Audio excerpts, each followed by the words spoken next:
Help me. Please, don't let me to die." Eliana's voice was thin, like it was breaking. Her whole body shook on the cold, interlocking tiles in front of the modern supermarket. Her big, pregnant belly was stretched tight, and her wrapper was already smeared with dust and mud from where she had fallen. A sharp pain hit her again. She cried out and grabbed her belly with both hands.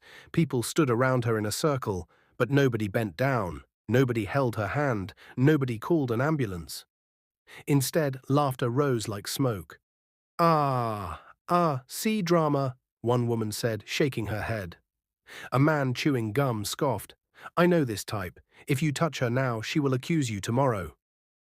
Another person pointed at Eliana's shopping bag that had spilled. "Maybe she wants free money. Everybody calm down." Eliana tried to lift her head. Her eyes looked glassy. Tears rolled down her cheeks and mixed with the dirt. "Please," she begged again, voice trembling. "My baby. I can't breathe." Her fingers reached out, shaking in the air, searching for help, but the circle only tightened. A teenage boy laughed and mimicked her. "Help me! Help me!" A lady snapped pictures with her phone, smiling like it was entertainment. Eliana's stomach twisted again. This one was worse. Her back arched and her mouth opened in a silent scream before sound finally came out. "Jesus!" someone shouted, yet nobody moved. Eliana's eyes began to close. Her head dropped back on the tiles, her lips turned pale, and in that moment, right when it looked like she was slipping away, a voice cut through the crowd like a whip. "Move!" People turned sharply. A man pushed into the circle, rough and fast, like he was fighting a storm. He was homeless. His ash t-shirt was torn and stained with mud. His hair was overgrown and messy. His beard was tangled. His slippers looked like they could break any second. But his eyes were alive, urgent, focused, serious. "Una, get mind," he said, breathing hard. "You are standing here laughing while she is dying." One woman waved her hand. "I beg, leave it. She is pretending. If you touch her, you will enter trouble." The homeless man didn't even answer her. He dropped to his knees beside Eliana and placed 2 fingers gently on her neck, checking for a pulse like he knew what he was doing. Then he leaned close. "Madam, can you hear me?" Eliana's eyelids fluttered. Her lips moved. "Help. Me." That was all. The man's jaw tightened. He didn't waste one more second. He slid one arm under her shoulders, the other under her knees, and lifted her with effort. She was heavy, and her belly made it harder. But he carried her like she was his own sister. The crowd gasped. "See him," someone hissed. "He wants to use her for ritual." Another man shouted, "Put her down. You will regret it." The homeless man spun around, breathing hard, sweat forming on his forehead. "If you people like, follow me," he snapped. "But if she dies here, it will be on your conscience forever." He walked fast, almost running toward the road. Eliana's head rested on his shoulder. Her hand hung weakly around his neck. The homeless man looked left and right for a taxi. He lifted his voice. "Taxi, please stop. Emergency." A yellow taxi slowed down a little. Then the driver saw the homeless man's torn clothes and quickly pressed the accelerator. Another car passed. Another. One Danfo bus even honked as it drove away, like it was a joke. Jerry's chest rose and fell quickly. His arms began to ache, but he held Eliana tighter. He ran again, shouting, waving, "Please, help us." A man in an SUV rolled down his window and shouted, "No carry that wahala come my motor." Then he drove off. Jerry's throat burned, his legs shook, yet he kept moving. He had no money, no phone, no support, just a dying pregnant woman in his arms, and a crowd behind him that was still murmuring and laughing like it was a show. Jerry's eyes filled with angry tears. He looked down at Eliana's face. Her lips were slightly open. Her breathing was weak, like a candle fighting wind. "Hold on," Jerry whispered fiercely. "Hold on, I beg you." The nearest hospital was not far, but with someone in his arms, it felt like a whole journey across Lagos. He ran. His slippers slapped the ground. His muscles screamed. At one point, his knees almost buckled. He nearly fell, but he adjusted his grip and forced himself forward again. Sweat dripped down his face into his beard. Cars flew past. The air smelled like exhaust and hot tar. And all he could think was, If she dies in my arms, I will never forgive myself. Finally, he saw the sign. Lagos Medical Center. Jerry's heart jumped with hope. He pushed harder, almost stumbling into the emergency entrance. "Help!" he yelled, voice cracking. "Help! She is in labor. She fainted." Two nurses rushed out immediately. One of them, a dark-skinned nurse with a tight bun and sharp eyes, looked at Eliana's face and shouted, "Stretcher, now!" A stretcher rolled out. Jerry lowered Eliana carefully, hands shaking. The nurses lifted her onto it and started pushing her inside. Jerry followed, panting, eyes wide. "Sir, you are her husband?" another nurse asked quickly. Jerry froze, his mouth opened, he couldn't lie. "No," he said, I don't even know her name. She fell outside the supermarket. People refused to help." The nurse didn't even pause. "Okay, come. We need someone to answer questions." Jerry followed as they rushed Eliana through the hallway. Doctors came out. A young doctor pressed fingers against Eliana's wrist. Another doctor checked her belly and frowned. "She's losing consciousness," one doctor said. "Possible internal bleeding from the fall," another replied. "Prep theater," the first doctor commanded. Jerry's heart dropped. Theater, that word sounded like danger. The nurses ran with Eliana through double doors. Jerry tried to follow, but a staff member stopped him. "You can't enter," she said firmly. "Wait here." Jerry stood in the hallway, breathing hard, his chest rising fast like he had swallowed fear. His hands were still in the shape of holding her, his arms felt empty. The hallway suddenly felt too quiet. He looked down at himself, his mud-stained shirt, his worn slippers, and for the first time since he began running, he remembered what he looked like to people. A dirty homeless man, a man nobody trusted, a man people avoided. But he pushed that thought away. He stared at the theater doors like his eyes could keep Eliana alive. Minutes passed like hours. Then the doors opened. A doctor came out, wearing green scrubs and a serious expression. Jerry's heart jumped into his throat. He stepped forward quickly. "Doctor, how is she?" he asked. The doctor looked at him, scanning his clothes, then his face. "Are you family?" the doctor asked. Jerry shook his head, swallowing hard. "No, sir, I just brought her." The doctor's face tightened. "Then we need her relative immediately," he said. "She is in critical condition. Both mother and baby are at risk." Jerry's stomach turned. He didn't even know her name. He didn't know who to call.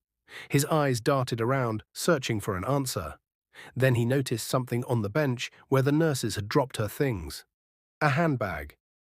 Eliana's handbag. Jerry rushed to it and opened it with shaking hands.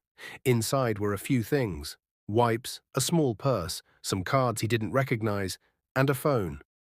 His hands trembled as he picked up the phone. The screen was locked. Jerry's mind raced. "God help me," he whispered. Then a thought came quickly. Last dialed number. He tapped the emergency call option and found a recent call list. One name stood out like it was shining. My love. Jerry didn't waste time. He pressed it. The phone rang once, twice, 3 times. Then a deep male voice answered, sharp and worried. "Hello? Eliana." Jerry's throat tightened.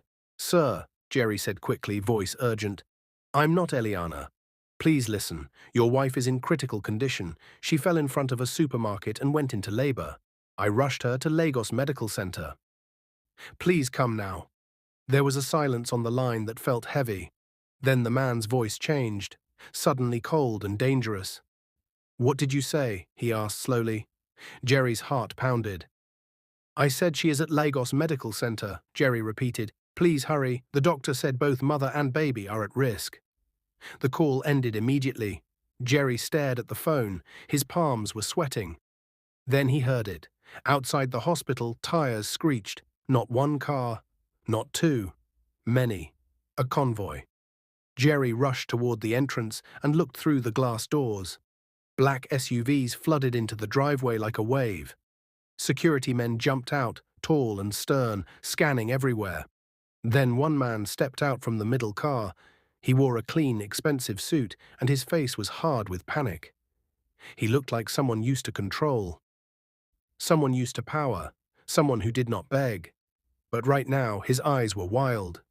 He stormed toward the entrance. And Jerry, still holding the phone, suddenly felt his stomach drop because the man looked familiar, like a face Jerry had seen on billboards, on TV, on newspapers.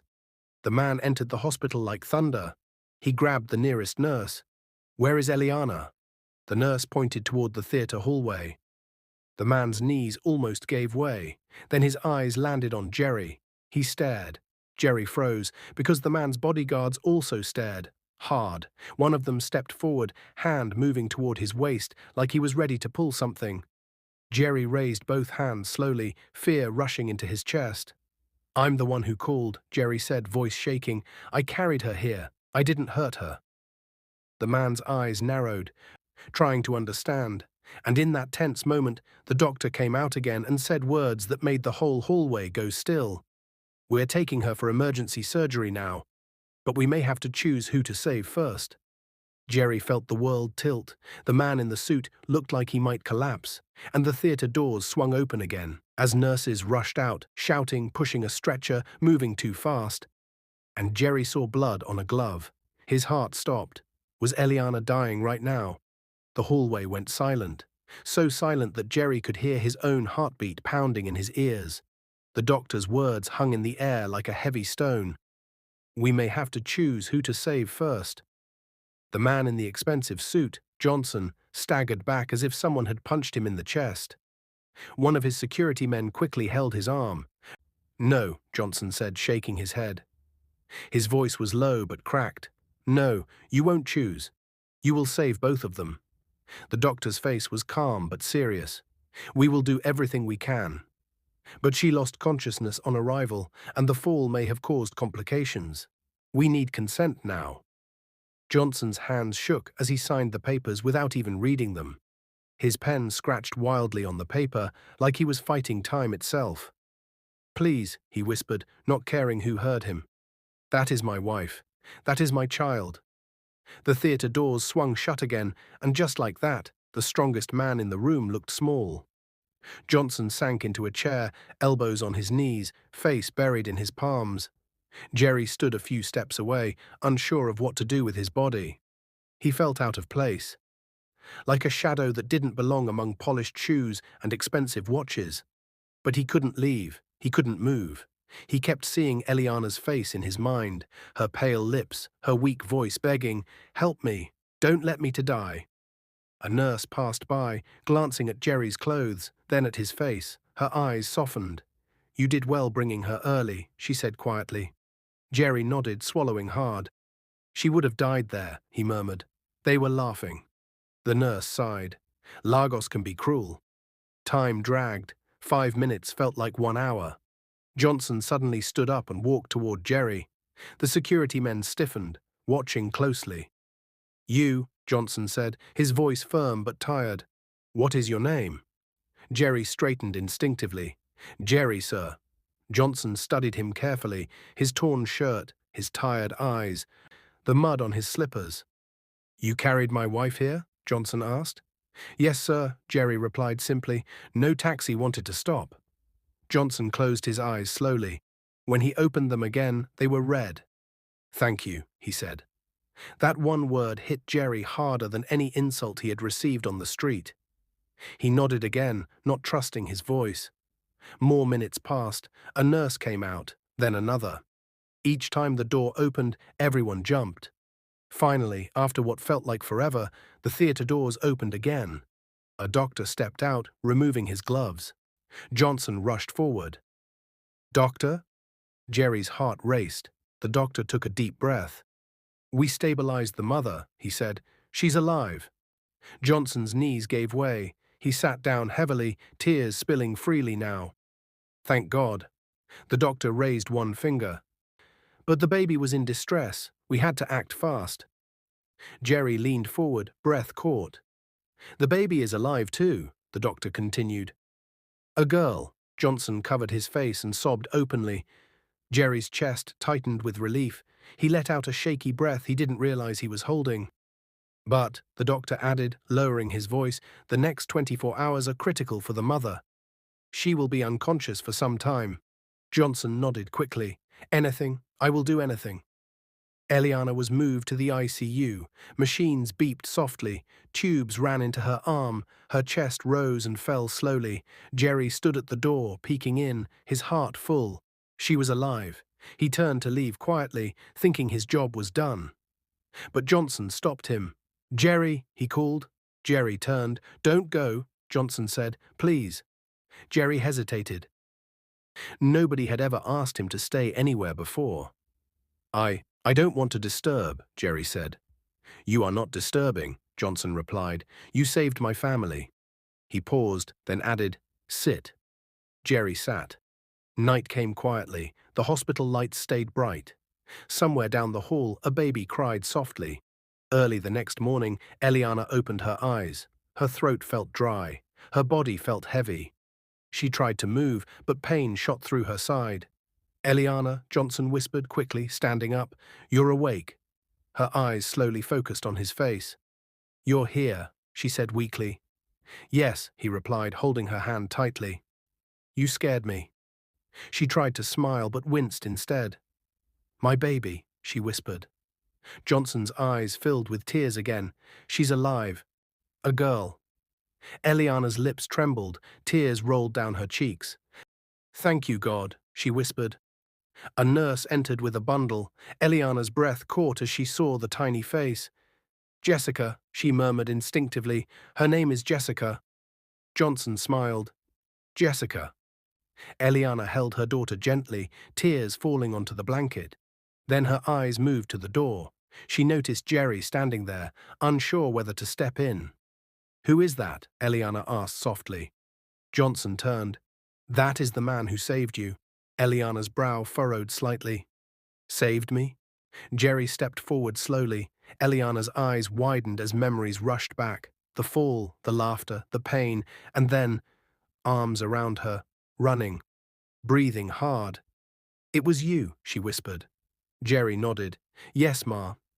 Tears filled Eliana's eyes again, but these ones were different. "You carried me?" she asked. "Yes," Jerry replied. "I couldn't leave you there." Eliana started crying openly now. "Everybody was laughing," she said weakly. "I thought I was dying." Jerry looked down, ashamed of people he didn't even know. Eliana held Jessica closer and looked back at Jerry. "Thank you," she said. "You saved my life. You saved my child." Jerry shook his head quickly. "I only did what anyone should do." Johnson scoffed bitterly. Anyone should do it, but nobody did. Days passed. Eliana recovered slowly. Jerry came every day, sitting quietly at the corner, sometimes bringing fruits he could barely afford. On the fourth day, Eliana asked him to sit closer. "Jerry," she said gently, "tell me about yourself." Jerry hesitated, then spoke. "I was a software developer," he said softly. "I worked hard. I had a good life." Johnson looked up sharply. "What happened?" he asked. Jerry swallowed.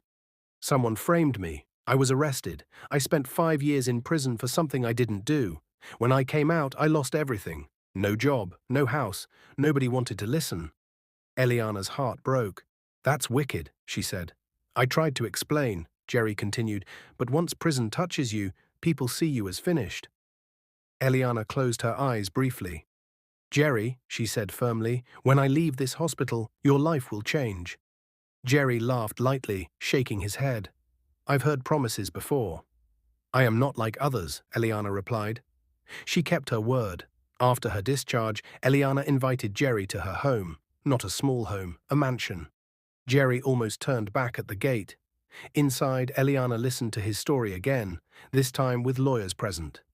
2 weeks later, Jerry received an offer letter, lead software engineer.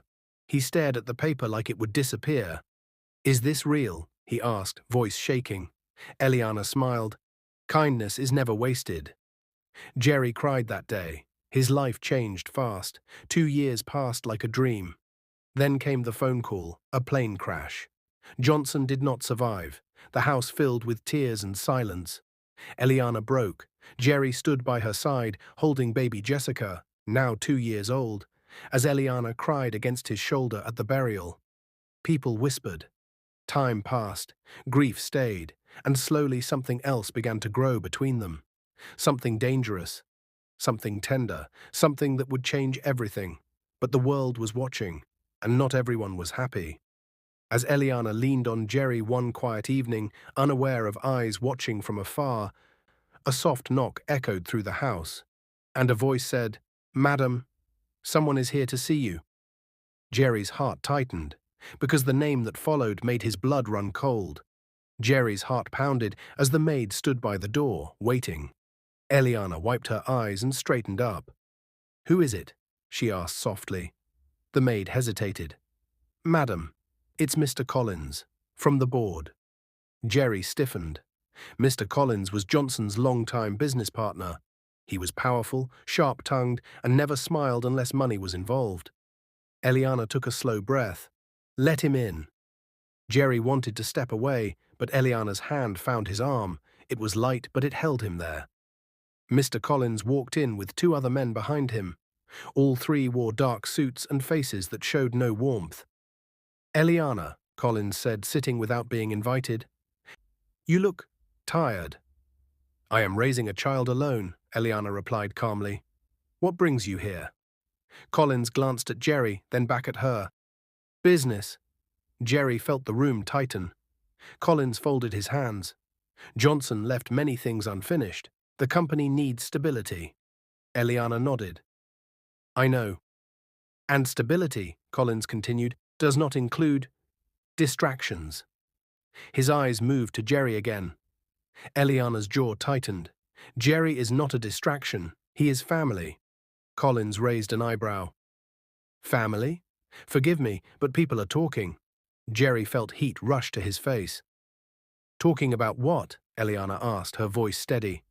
"That the widow of a respected pilot is getting too close to a former prisoner," Collins said bluntly. "That you promoted him too fast, that emotions, not sense, are guiding you." Silence fell. Jerry stepped forward. "Sir, I never asked for—" Eliana lifted her hand. "Jerry." She stood up slowly, holding Jessica on her hip. "My husband trusted me," she said firmly, "and I trust Jerry." Collins sighed. "Trust does not erase reputation." Eliana looked him straight in the eyes. "Then let my reputation fall." The men exchanged looks. "This decision may cost you," Collins warned. Eliana smiled faintly. "I have already lost my husband.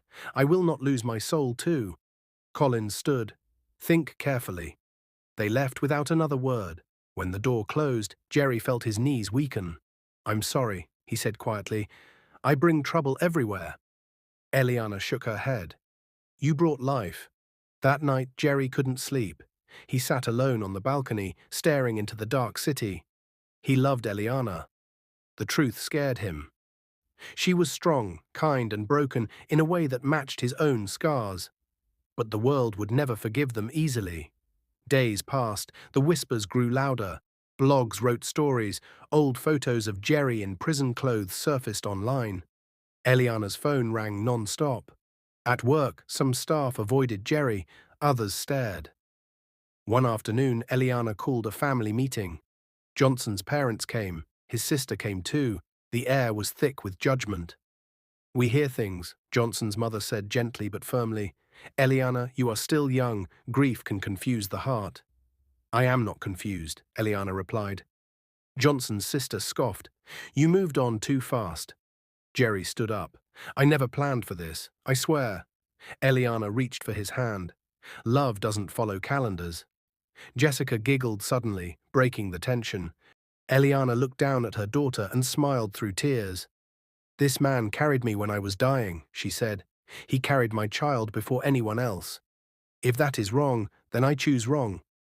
Johnson's father sighed deeply. "People will not understand." Eliana nodded. "I don't need them to." Weeks later, Eliana fell sick from stress. Jerry took care of Jessica day and night. One evening, as Eliana rested, Jerry held Jessica close. She reached for his face and laughed. In that moment, Jerry felt something settle in his heart. This was his family now, but the past was not done with him. One morning, a letter arrived. No stamp, no return address. Jerry opened it with shaking hands. Inside was a single sentence. "We know what you did not go to prison for." Jerry's breath caught. His past was catching up, and this time, it might destroy everything. He folded the letter slowly, eyes dark with fear. Eliana called from inside the room, "Jerry, is everything okay?" Jerry hid the letter behind his back. Yes, he lied, but his hands were trembling because whoever sent that letter was not done, and they were close. Jerry did not sleep that night. The letter sat folded inside his pocket like a burning coal. Every time he moved, he felt it there, silent, threatening, alive. "We know what you did not go to prison for." Those words echoed in his head again and again. He watched Eliana and Jessica sleep from the doorway. Eliana's face looked tired, even in rest. Jessica's tiny chest rose and fell gently, her fingers wrapped around the edge of the blanket. Jerry's heart tightened. "I cannot let my past destroy this," he thought. The next morning, trouble arrived early. Jerry had just dropped Jessica at daycare when two men stepped out of a black car and blocked his path. "Jerry Okafor?" one asked. Jerry's stomach dropped. "Yes," he replied slowly. "We'd like to ask you a few questions," the man said, flashing a badge. People nearby slowed down to watch. Jerry felt the old shame crawl back into his skin. "What is this about?" he asked. "You'll know soon," the second man replied. "Please come with us." Jerry followed them, his heart racing. At the station, they slid photos across the table, old documents, bank transfers, emails. Jerry's breath caught. "These are fake," he said quickly. "I've seen them before. This is what sent me to prison." The officer leaned back. Someone reopened the case. Jerry swallowed. "Why now?" The officer looked at him carefully. "Because someone insists the truth was never told." Meanwhile, Eliana felt something was wrong. Jerry hadn't answered his phone. By evening, worry wrapped around her like a tight rope. She was pacing the living room when Collins walked in again, this time uninvited. "You look unsettled," Collins said calmly. "Where is Jerry?" Eliana demanded. Collins sighed. "I was hoping you'd ask." Eliana's heart skipped. "What did you do?" "Nothing illegal," Collins replied, "but I warned you. The past always asks for payment." Eliana slapped the table. "You went after him." "I protected the company," Collins said coolly. "A scandal would ruin us." Eliana stared at him in disbelief. "You used his pain like a weapon." "I used the truth," Collins corrected. Eliana picked up her phone and dialed. At that moment, Jerry walked in, face pale, shoulders heavy. Eliana rushed to him. "Jerry." He held her gently. "I'm okay." Collins stood. "You see, no harm done." Jerry looked at him coldly. "You reopened my case." Collins did not deny it. "Your story is inconvenient." Eliana stepped forward. "Then hear mine." She turned to Jerry. "Tell me everything. No fear, no hiding." Jerry took a deep breath. "I was framed by my business partner," he said quietly. "He stole money, pinned it on me and vanished. I had proof, but it disappeared." Eliana's eyes burned. "Do you know where he is now?" Jerry nodded slowly. "Yes." Collins stiffened. "His name is Mark," Jerry said, "and he works for one of your offshore partners." The room went silent. Eliana turned sharply to Collins. "Is that true?" Collins avoided her eyes. That was answer enough. Eliana felt something break inside her. Not sadness, but resolve. "You will not touch him again," she said firmly. "If this company falls, let it fall on truth." That night, Eliana made a decision. She called a press conference. The next morning, cameras flashed as Eliana stood tall, Jessica in her arms, Jerry beside her. "My husband died serving this country," Eliana said clearly. "I will not allow lies to destroy another good man." She told Jerry's story. She named names. The room exploded with whispers. Collins watched from the back, his face dark. Within days, Mark was arrested. The truth came out. Jerry was cleared. Public apologies followed. But peace did not come, because that night, as Jerry walked alone to his car, someone stepped out of the shadows. "You think this is over?" a voice hissed. Jerry turned. A gun glinted under the streetlight. "Get in the car," the man ordered. Jerry's heart slammed against his chest, because this time there would be no crowd, no laughter, no help, only darkness. The gun trembled slightly under the streetlight. Jerry froze. The night air felt heavy, pressing against his chest. His heartbeat thundered so loudly he was sure the man could hear it. "Get in the car," the stranger repeated, voice low and angry. "Before I change my mind." Jerry raised his hand slowly. "Please," he said calmly, choosing each word carefully. "Whatever you want, we can talk." The man laughed bitterly. "Talk? 5 years of my life was destroyed because you talked too much." Jerry's breath caught. He knew that voice. "Mark," Jerry whispered.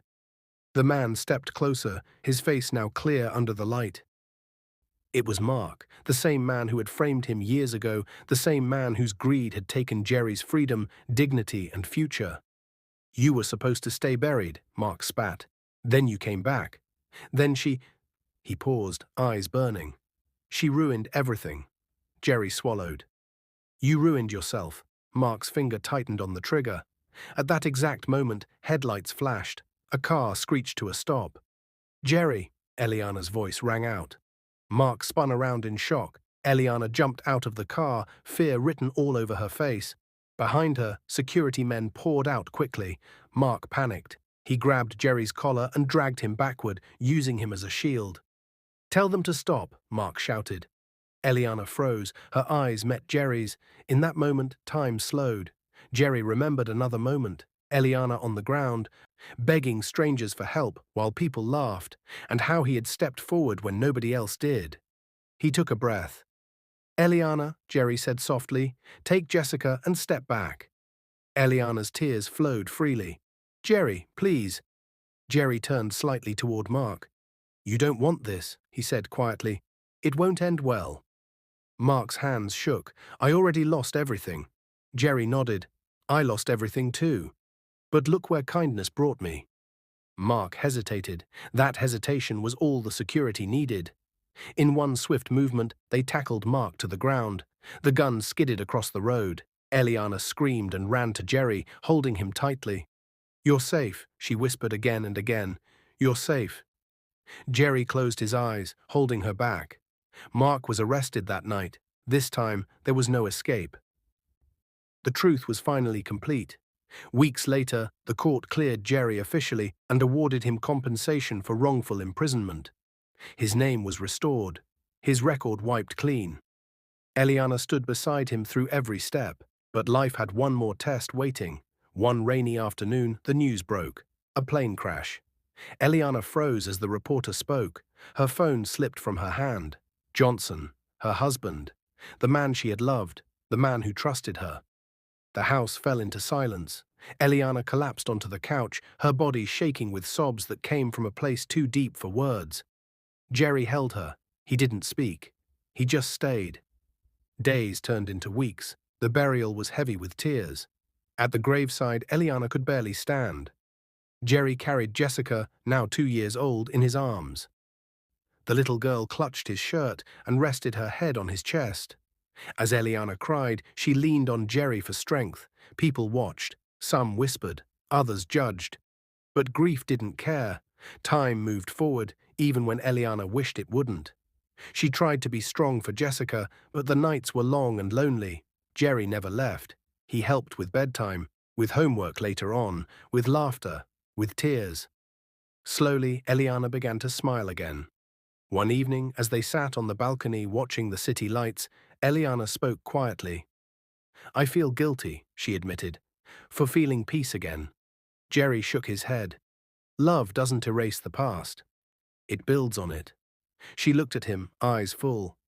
"You carried me when I was dying." Jerry smiled faintly. "And you carried me when the world rejected me." Their hands met. This time, neither pulled away.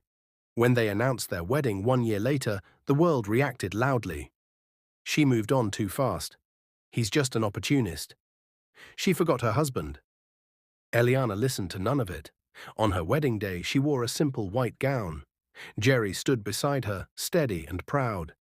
Jessica walked between them, holding both their hands. As they exchanged vows, Eliana's voice trembled, not from fear, but from truth. "You came into my life when I was dying," she said, "and you stayed when living became hard." Jerry smiled through tears. "I will always choose you." The way I chose to help that day. They kissed. The crowd fell silent. Then applause rose, slowly, then loudly. Years later, Eliana stood outside the same supermarket. The tiles were clean, the road busy. A young woman slipped and fell. Before anyone could laugh, Eliana stepped forward. So did Jerry, and many others followed. Eliana smiled because kindness had finally become louder than cruelty. And it all started with one man who heard a cry, "Help me, don't let me to die." What is your view about this story? Where are you watching from? If you enjoyed this story, comment, share and subscribe to our channel for more interesting stories.